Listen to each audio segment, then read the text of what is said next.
Education point के YouTube channel पे मैं सर्व शुक्ला आप सबका हार्दिक स्वागत करता हूं।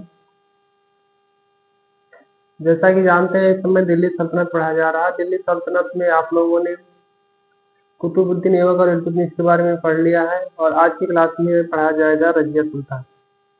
दिल्ली सल्तनत का पहला वंश गुलाम वंश चल रहा है। गुलाम वंश में कुतुबुद्दीन ऐबक और इल्तुतमिश के बारे में पढ़ लिए हैं और आज की क्लास में पढ़ाया जाएगा रजिया सुल्तान के। ठीक है, चलिए। रजिया सुल्तान कौन थी? रजिया सुल्तान इल्तुतमिश की बेटी थी। ठीक ना। तो अभी तक कितने लोगों ने गुलाम वंश में शासन कर लिया, उनका नाम बता दीजिए। कुतुबुद्दीन ऐबक, कुतुबुद्दीन ऐबक के बाद उसका बेटा आया आराम शाह, आराम शाह के बाद कौन आया? इल्तुतमिश। आराम शाह की मृत्यु की हत्या किसने किया था? इल्तुतमिश ने। आराम शाह की हत्या करके इल्तुतमिश दिल्ली की गद्दी पर बैठता है। ठीक है, इल्तुतमिश कुतुबुद्दीन ऐबक का गुलाम था, इसलिए उसे गुलामों का गुलाम कहा जाता है। और इल्तुतमिश कुतुबुद्दीन ऐबक का दामाद भी था। ठीक है, और इल्तुतमिश के बाद कौन आया? इल्तुतमिश के बाद रुकनुद्दीन फिरोज शाह आया था, 1236 ईस्वी में शासन किया। लेकिन इल्तुतमिश के 4 बेटे थे, चारों बेटे अयोग्य थे। तो उसके बाद शासन कौन करता है? रजिया सुल्तान। रजिया सुल्तान कौन है? इल्तुतमिश की बेटी। ठीक है, आइए रजिया सुल्तान के बारे में पढ़ते हैं। देखिए रजिया सुल्तान समय क्या है? 1236 से 1240। 1236 से 1240 ईस्वी तक जो है रजिया सुल्तान जो है शासन करती है। ठीक है, पहला क्वेश्चन है पहली महिला मुस्लिम शासिका। मोस्ट क्वेश्चन है, भारत की प्रथम महिला मुस्लिम शासिका कौन है? तो रजिया सुल्तान। ठीक है, भारत की पहली महिला मुस्लिम शासिका कौन है? रजिया सुल्तान। रजिया सुल्तान कौन थी? इल्तुतमिश की बेटी है।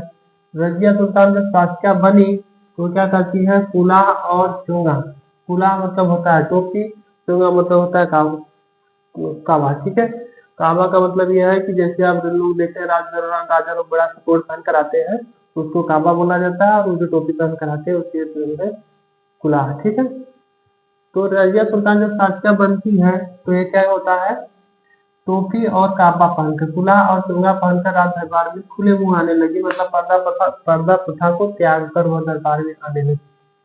ठीक है, ठीक है। सबसे बड़ी बात यह है कि जब रजिया सुल्तान, जब पहले इसके बारे में कुछ जान लेते हैं कि अभी तक जो है हमेशा पुरुष लोग ही शासन किए दिल्ली पे। ठीक है, ये पहली मुस्लिम महिला शासिका थी।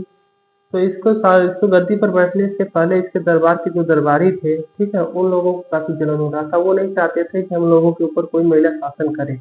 ठीक है, क्योंकि इल्तुतमिश ने भी मरने से पहले बोल दिया था कि मेरे मृत्यु के बाद मेरे चारों बेटे अयोग्य हैं, इसलिए मेरे मृत्यु के बाद मेरा उत्तराधिकारी मेरी बेटी रजिया को बनाया जाए। ठीक है, लेकिन उसकी इल्तुतमिश की मृत्यु के बाद ऐसा नहीं हुआ, क्योंकि उसके दरबार के जो दरबारी थे, जो भी मंत्री लोग थे, वो नहीं चाहते थे कि मेरे ऊपर किसी महिला का शासन चले या दिल्ली की शासन कोई महिला करे। तो उन्होंने क्या किया? उसके ही बेटे रुकनुद्दीन फिरोज शाह को गद्दी पर बैठाया, जो कि एक अयोग्य था, वो शासन नहीं चला पाया, नहीं चला सका, जिसकी वजह से जो है रजिया सुल्तान गद्दी पर बैठती है। रजिया सुल्तान को शासिका बनाया जाता है। ठीक है, रजिया सुल्तान शासिका बन जाती है, लेकिन जो है लोगों को, उसके दरबार के जो भी लोग थे, उन्हें इस बात की तकलीफ, मतलब ये नहीं चाहते थे कि रजिया शासक बने। अब देखिए यहाँ से क्या होता है, रजिया शासिका तो बन जाती है, लेकिन दरबार के सभी लोग रजिया से, सभी लोगों को, दरबार के जो मंत्री लोग होते हैं उनको रजिया से क्या होती है? जलन होती है। ठीक है, एक महिला हमारे ऊपर शासन करे, ये उन लोगों को अच्छा नहीं लगता था। तो यहाँ से जो है इसके रजिया के खिलाफ भी लोग अपन अंदर ही अंदर विद्रोह करते रहते हैं। चलिए देखते हैं। शासिका बनने के बाद ये क्या करती है? टोपी और चोंगा पहनकर, कुला और चोंगा पहनकर खुले मुंह कहाँ आने लगी? राज दरबार में आने लगी। ये भी उन लोगों को बुरा लगने लगा। क्यों?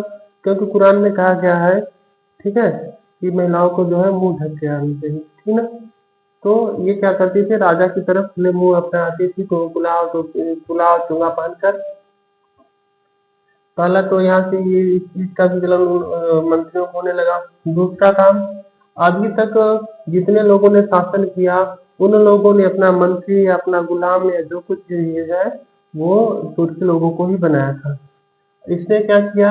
रजिया का गुलाम कौन था? याकूती। गुलाम मतलब होता है एक तरह का मंत्री होता है, जो हर राजा के हर कार्य को करने का निर्देश, मतलब सलाह देता है। ठीक है, तो रजिया का गुलाम कौन था? याकूत। ठीक ना, यहाँ पर भी उसको ये जब याकूत को बनाया तो फिर वो दरबार में क्या हुआ, उन लोगों को भी विरोध होने लगा। ठीक है,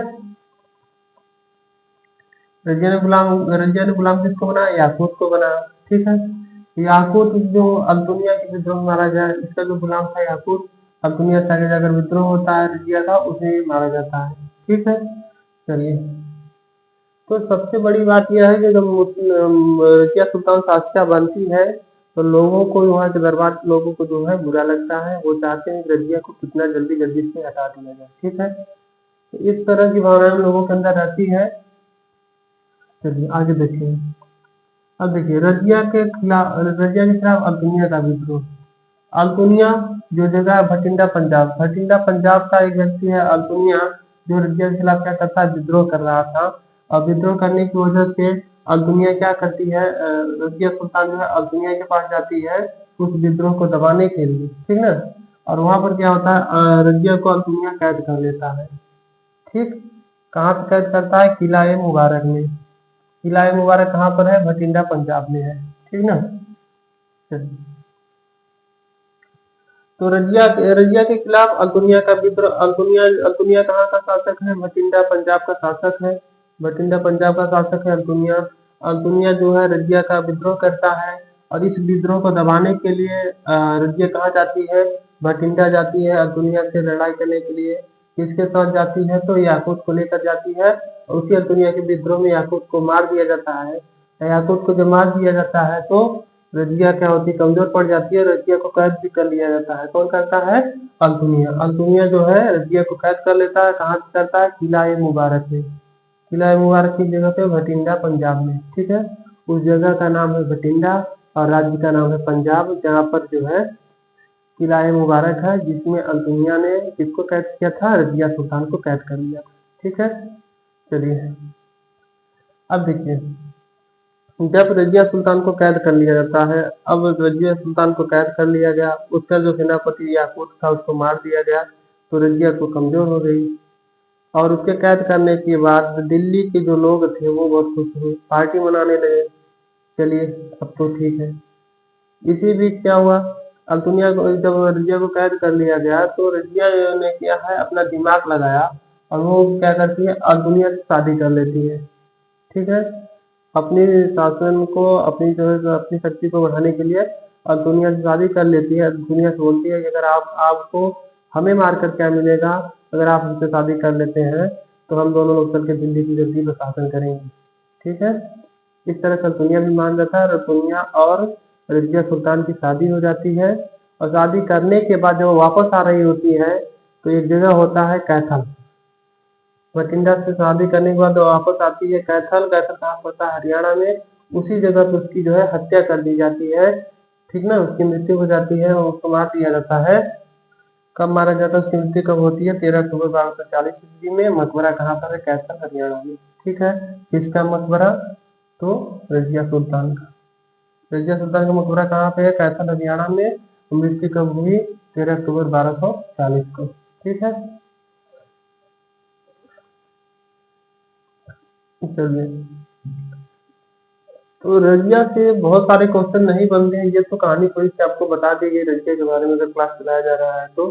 ठीक है, मेन क्वेश्चन यही है, भारत की प्रथम महिला मुस्लिम शासिका कौन थी, तो रजिया सुल्तान थी। ठीक ना, तो रजिया के बारे में थोड़ा बहुत और जान लेते हैं। रजिया किसकी बेटी थी, अल्तुनिया की बेटी थी रजिया। रजिया किसकी बेटी थी, इल्तुतमिश की बेटी थी। ठीक है, रजिया का गुलाम कौन था, याकूत। रजिया ने अपना गुलाम किसको बनाया, याकूत को।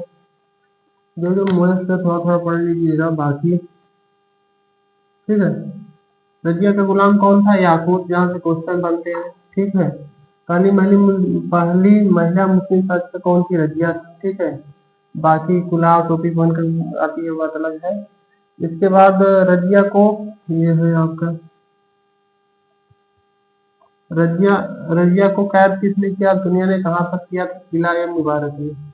रजिया को कहाँ पर कैद किया गया, किला ए मुबारक में किया गया।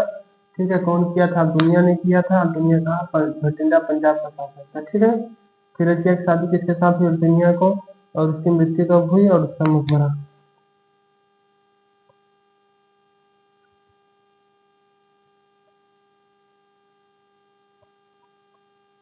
ठीक है। रजिया से संबंधित 1 2 3 4 5 ये 5 फैक्ट है यहाँ क्वेश्चन बनते हैं। बाकी आपको कहानी बताई गई है रजिया के बारे में, ठीक ना। तो क्वेश्चन हो गया, भारत की प्रथम मुस्लिम महिला शासिका कौन थी? रजिया सुल्तान, ठीक है। रजिया ने अपना गुलाम किसको बनाया? याकूत को बनाया, ठीक है। रजिया को किसने कैद किया? दुनिया ने कहाँ पर किया था? तो किला मुबारक में। क्वेश्चन आ गया कि दुनिया ने रजिया को कहाँ पे कैद किया था? किसने कैद की जगह कैद किया था? तो किला मुबारक। किला मुबारक की जगह है भटिंडा, पंजाब में है, ठीक है। फिर रजिया की शादी किससे होती है? दुनिया से। जब इसको यहाँ कैद कर लिया जाता है तो रजिया दिमाग लगाती है अपनी शक्ति को बढ़ाने के लिए और दुनिया से शादी कर लेती है, ठीक है। और शादी करने के बाद जब वापस आ रही होती है तो कैथल हरियाणा की जगह उसकी मृत्यु हो जाती है, ठीक ना। और मकबरा कहाँ पर है? कैथल हरियाणा में है। मृत्यु कब हुई? 13 अक्टूबर 1240 ईस्वी, ठीक। चलिए,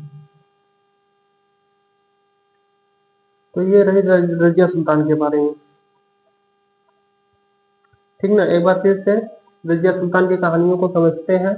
बाकी बहुत विशेष क्वेश्चन ऐसे नहीं बनते, बस बहुत क्वेश्चन आता है तो यही आएगा कि भारत की प्रथम मुस्लिम महिला शासिका कौन थी? रजिया सुल्तान। रजिया सुल्तान की मृत्यु कब हुआ? 13 अक्टूबर 1240 ईस्वी को, ठीक है। रजिया का मकबरा कहाँ पर है? रजिया का मकबरा कहाँ पे है? कैथल हरियाणा में, ठीक है। रजिया को कहाँ पे कैद किया गया था? किला ए मुबारक में। किला ए मुबारक कहाँ पर है? पंजाब, भटिंडा में, ठीक ना। रजिया को किसने कैद किया? अल्तुनिया, भटिंडा के शासक अल्तुनिया ने किया था, ठीक ना। ये सब कहानी को बारे में जानते रहिए। बाकी ये सब हो गया क्वेश्चन।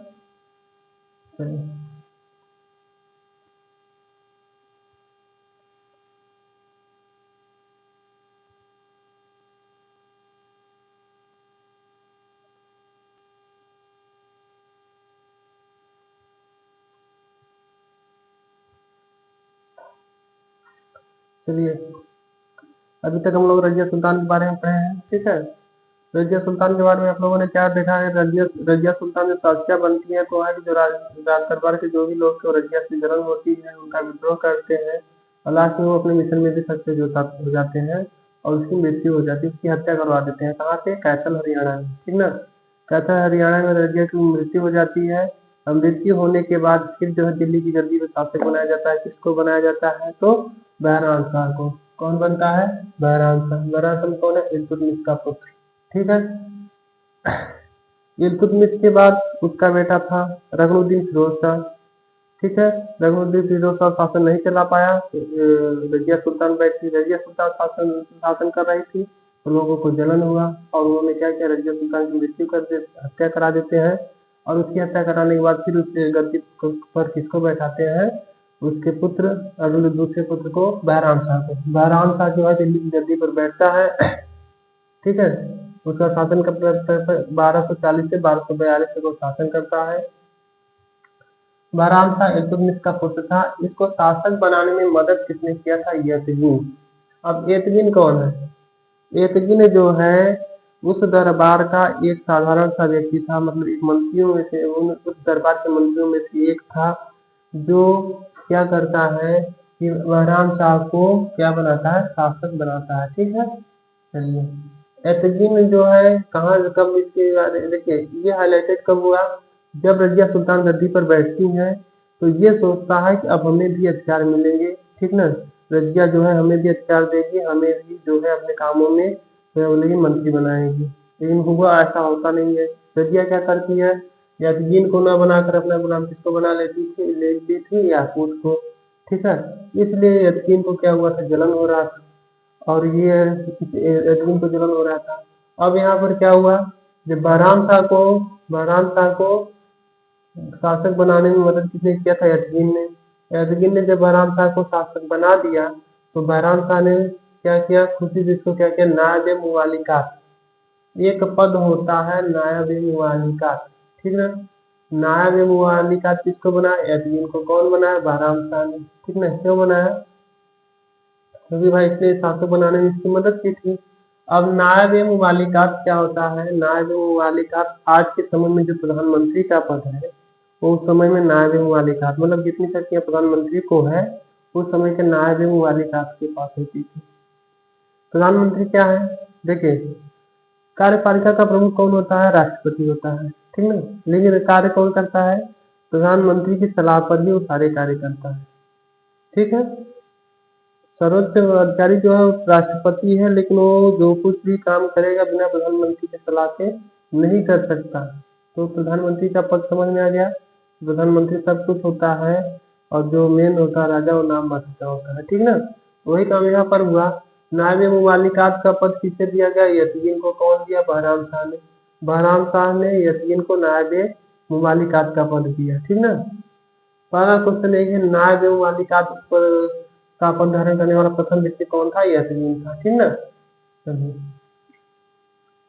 अब देखिए यतगीन में हो गया। इसके बाद बहराम शाह की मृत्यु हो जाती है, 1242 ईस्वी में इसकी मृत्यु हो जाती है, ठीक ना।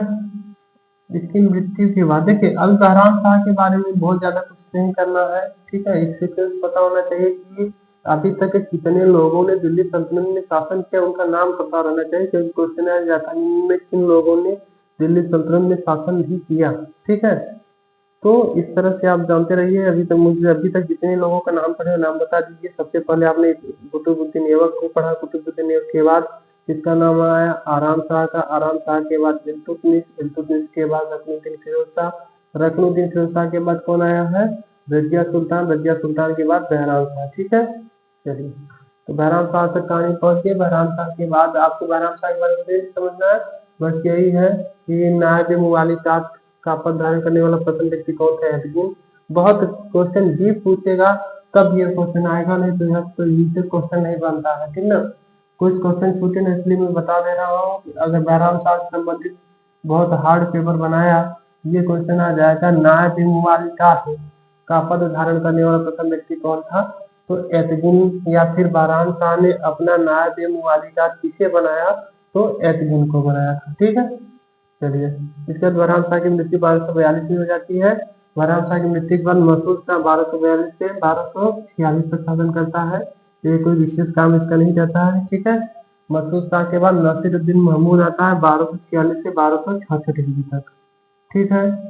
इसका मोस्ट क्वेश्चन है टोपी सी का जीवन निर्वाह करने वाला शासक, इम्पोर्टेंट है, पेपर में भी क्वेश्चन आ चुका है।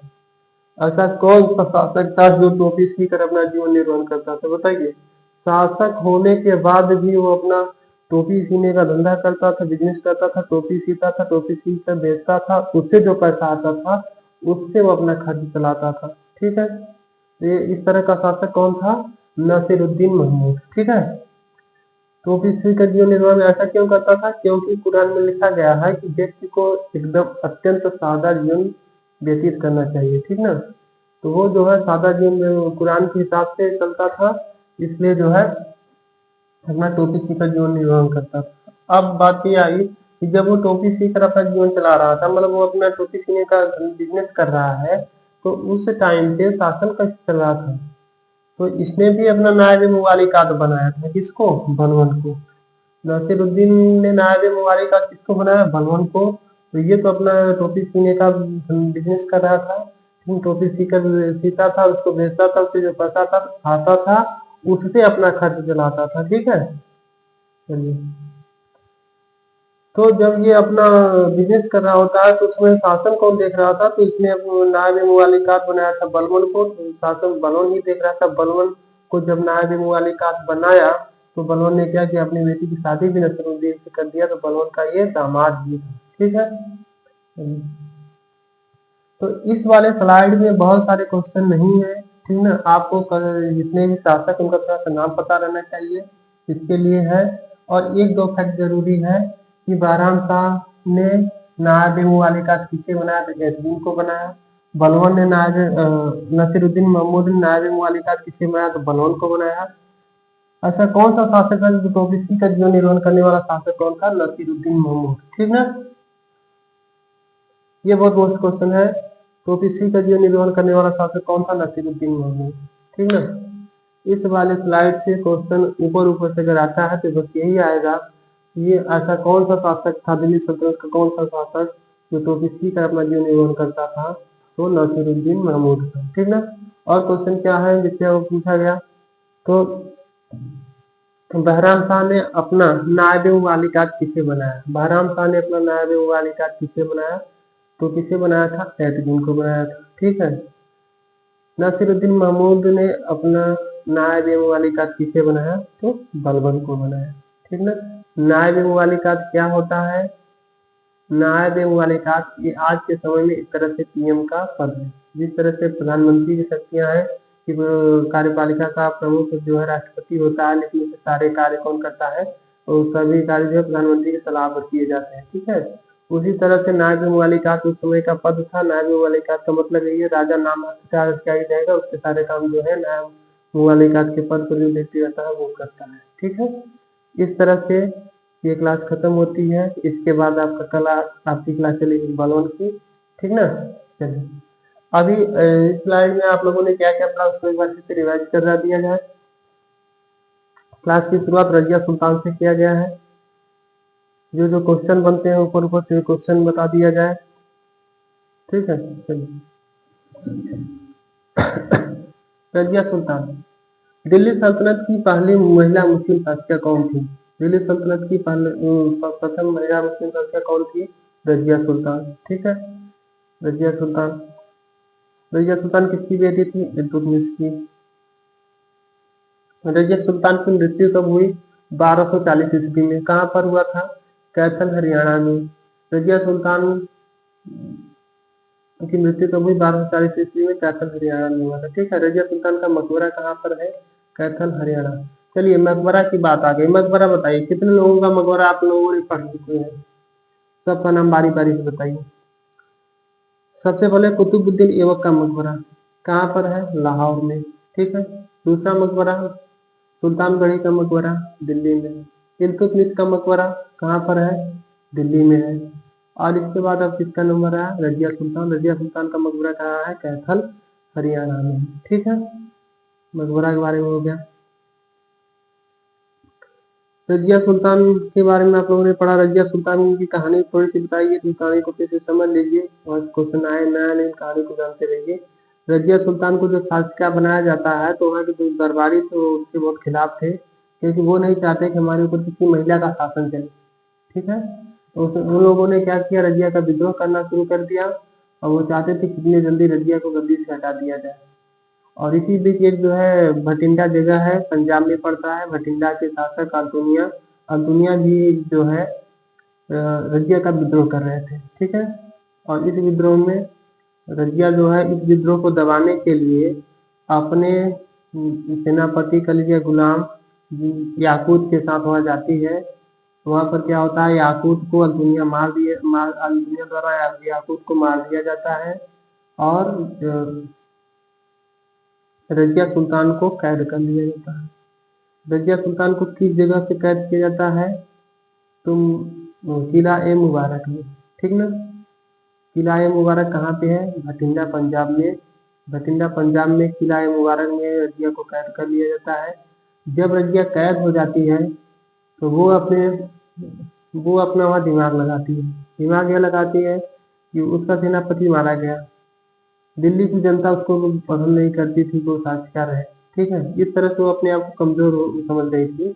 उसने दिमाग लगाया कि अल्तुनिया से शादी कर लिया जाए, ठीक है। रजिया सुल्तान अल्तुनिया से कहती है कि ये बताइए आपको हमें मारकर क्या मिलेगा? मैं तो आपसे शादी करना चाहती हूँ। अगर आप हमसे शादी कर लेते हैं तो हम दोनों लोग चल के दिल्ली की धरती पर बैठते हैं और दिल्ली का शासन करेंगे, ठीक है। तो सोचकर अल्तुनिया जो उसकी बात से सहमत हो जाता है, उसे अल्तुनिया से शादी हो जाता है। इस तरह से रजिया सुल्तान की शादी किससे होती है? अल्तुनिया से, ठीक है। शादी करने के बाद रजिया सुल्तान जब वापस आ रही होती है दिल्ली, तो बीच में एक जगह पड़ता है कैथल, हरियाणा राज्य में।